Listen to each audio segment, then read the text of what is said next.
বিসমিল্লাহির রহমানির রহিম। আসসালামু আলাইকুম প্রিয় শিক্ষার্থীবৃন্দ, আশা করি সবাই ভালো আছো।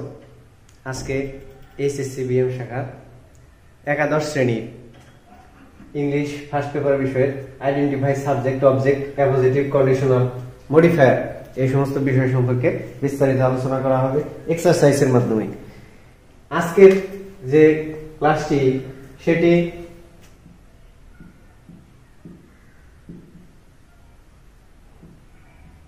Lecture number 3। তো প্রিয় শিক্ষার্থীবৃন্দ, পূর্ববর্তীতে এই সমস্ত বিষয়গুলি সম্পর্কে বিস্তারিতভাবে আলোচনা করা হয়েছে, যে এটির সংজ্ঞা, এর ব্যবহার, এগুলি কোথায় বসে, কি ধরনের বাক্যে বসতে পারে, বাক্যের শুরুতে না শেষে ব্যবহৃত হয়, এগুলো কোথায় কি অবস্থায় ব্যবহার হয় বাক্যে, তো সেই বিষয়গুলি আলোচনা করা হয়েছে। কিন্তু আজকে আমরা যেটি বোঝার চেষ্টা করব সেটি হলো এই যে প্র্যাকটিসের মাধ্যমে কিভাবে আমরা দক্ষতা অর্জন করতে পারি। প্রিভিয়াস ইয়ারে যে সমস্ত কোশ্চেনগুলি আসছে সেই কোশ্চেনগুলি আমরা কিভাবে অ্যান্সার করব এবং কিভাবে চিহ্নিত করব, আইডেন্টিফাই করব যে বিষয়গুলি আসলে কতটা আমাদের জন্য আইডেন্টিফাইয়ের ক্ষেত্রে অসুবিধা রয়েছে, সেগুলি কি অসুবিধা এবং সেগুলি দূর করা যায় কিভাবে, আমরা আজকে বিস্তারিতভাবে সেগুলি দক্ষতা অর্জন করার চেষ্টা করব। আশা করি প্রিয় শিক্ষার্থীবৃন্দ সবাই ভালোভাবে এই বিষয়টি সম্পর্কে দক্ষতা অর্জন করতে পারবে।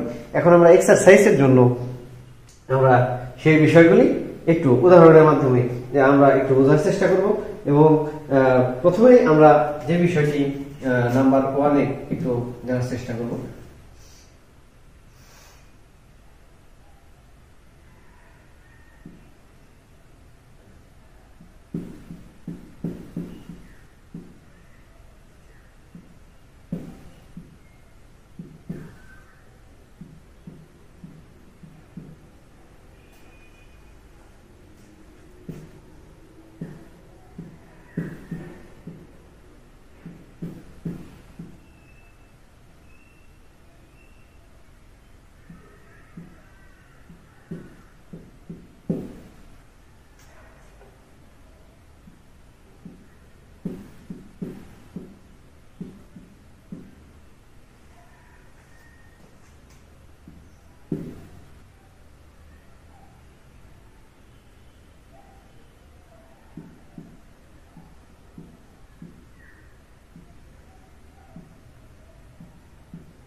প্রিয় শিক্ষার্থীবৃন্দ, আমার এখানে যে বিষয়গুলি উল্লেখ করা হয়েছে উদাহরণ হিসেবে এবং এক্সারসাইজ ফর প্র্যাকটিসের জন্য, দক্ষতা অর্জন করার জন্য আমাদের ভালোভাবে এই বিষয়গুলি চিহ্নিত করার ক্ষেত্রে সহযোগিতার জন্য আমাদের এইভাবে দক্ষতা অর্জনের জন্য আমাদের ট্রাই করতে হবে, বাসায় প্রচুর প্র্যাকটিসের প্রয়োজন। তো আমরা এখন একটু দেখব যে William Shakespeare wrote Hamlet. William Shakespeare wrote Hamlet, এখানে আমাদের আইডেন্টিফাই করতে হবে অবজেক্ট। এখন আমাদের অবজেক্ট যেগুলি রয়েছে, অবজেক্ট চিহ্নিত করার ক্ষেত্রে কোনো একটি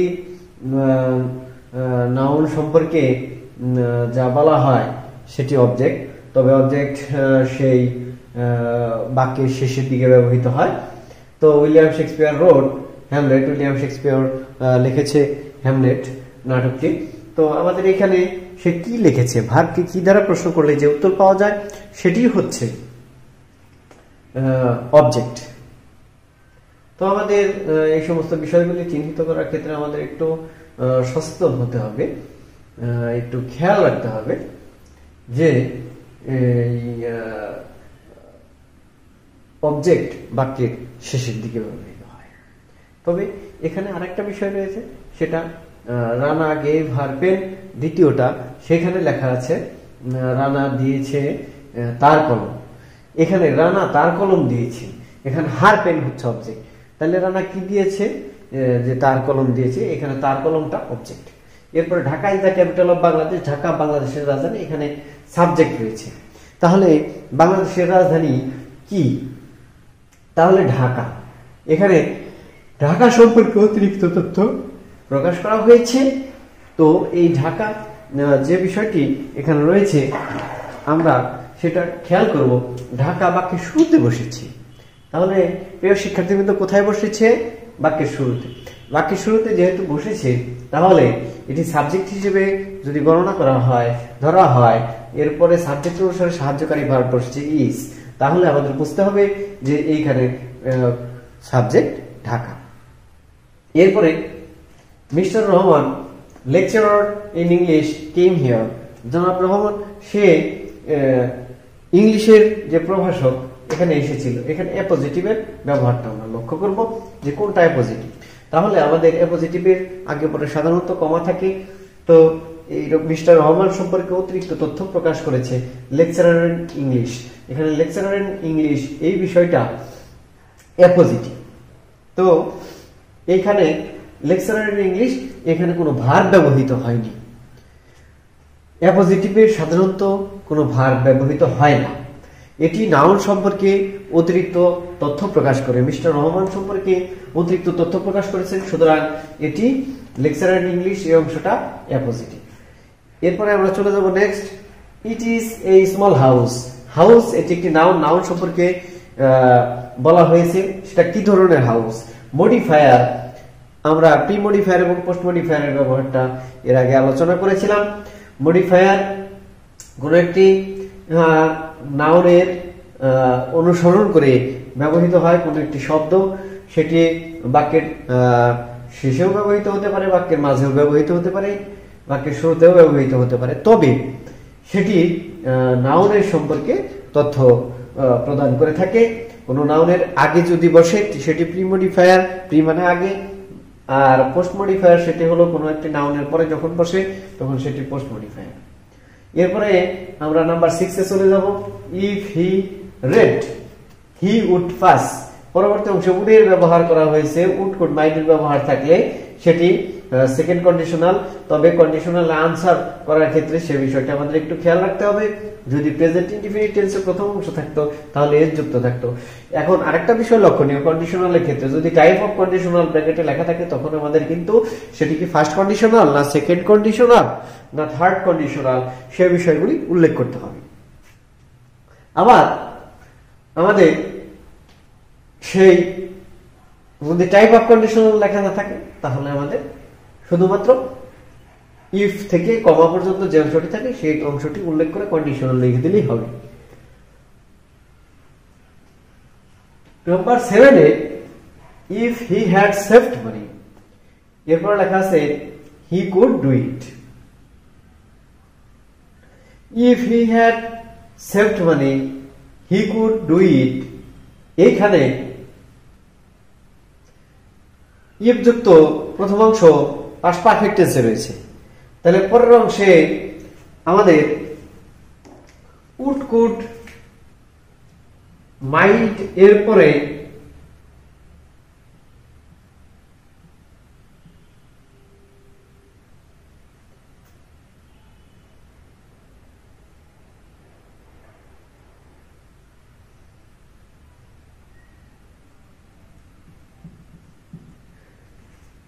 একটি হ্যাভ ব্যবহার করতে হবে।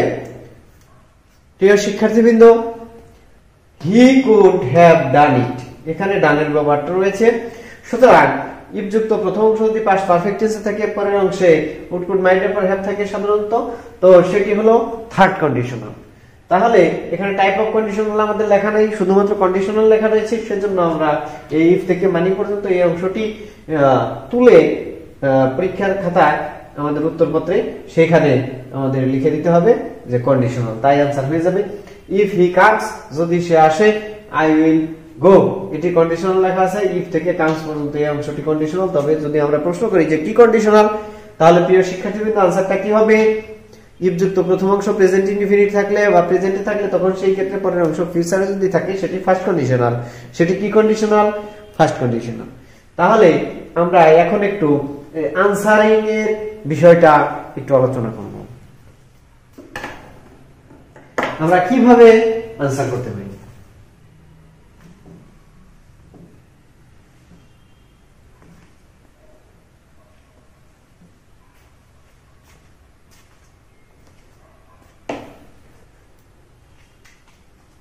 নাম্বার 1 এ আনসারের জন্য আমরা লিখব এইভাবে, হেমলেট লেখা হাইফেন দিয়ে লিখব অবজেক্ট। প্রিয় শিক্ষার্থীবৃন্দ, তাহলে আমরা এইভাবে আনসার করব। নাম্বার 2 তে রানা গেভ হার পেন, এখানে হার পেন এই অংশটি লেখা হাইফেন দিয়ে আমরা অবজেক্ট লিখব।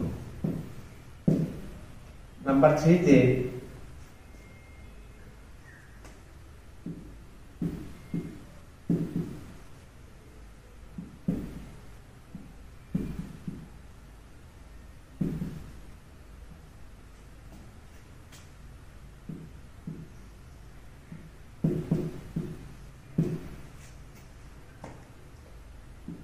appositive।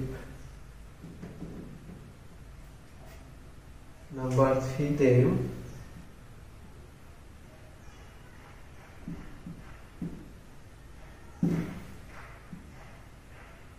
ঢাকা লিখে এটি হবে subject. Number 4 A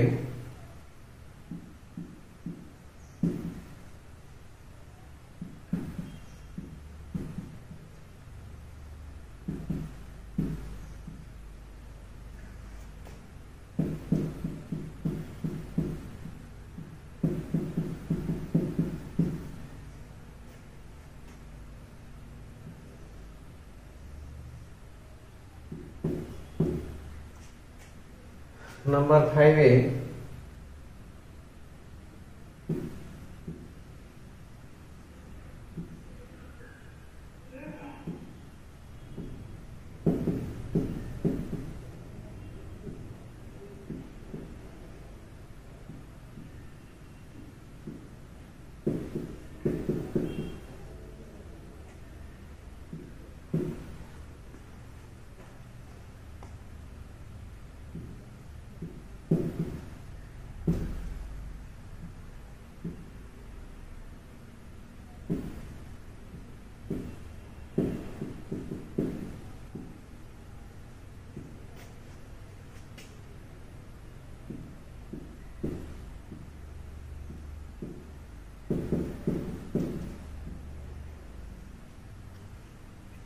Number 7 a, if he had saved money,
তো প্রিয় শিক্ষার্থীবৃন্দ, আমরা এইভাবে এই আনসারগুলি করব।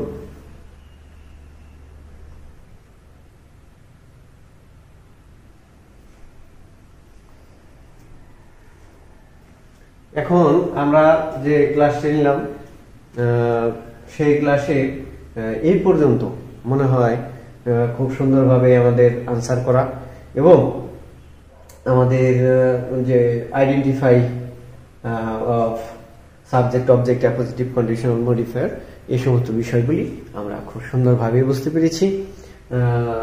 আশা করি সবাই বাসায় আরো সুন্দরভাবে প্র্যাকটিস করে এটি আমাদের আইডেন্টিফিকেশনের of subject, object, appositive, conditional and মডিফায়ারের ক্ষেত্রে দক্ষতা অর্জন করব। আজকের ক্লাস এ পর্যন্তই।